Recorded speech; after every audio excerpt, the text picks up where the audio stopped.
The draft audit states that 60% of surgeries in one hospital and 80% of surgeries in another hospital were unnecessary. Now, just let that sink in. Let it sink in for a moment what that means. Children as young as 1 have had their hips opened up, cutting into their bones.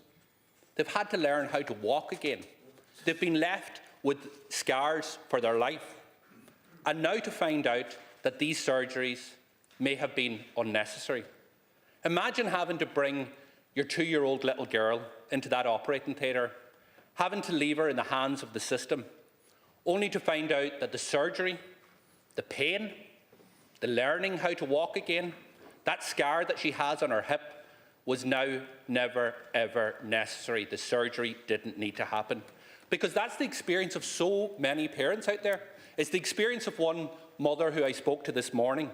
In 2015, she brought her little girl, 2 years of age, for surgery on her right hip. It was the only hip that was ever mentioned in all of the assessments. After the operation, she was told that she needed surgery on the other hip as well. She described feeling like a rabbit on the headlights, but like any parent would, she followed the medical advice. And after 5 weeks, her daughter had the second operation. Now, this letter dropped in her letterbox 7 weeks ago. She was immediately concerned.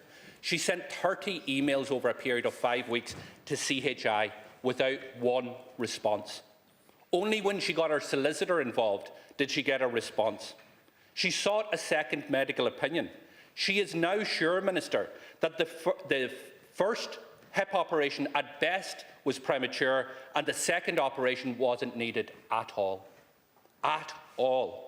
She is frustrated at the lack of answers from CHI and from the government in relation to this.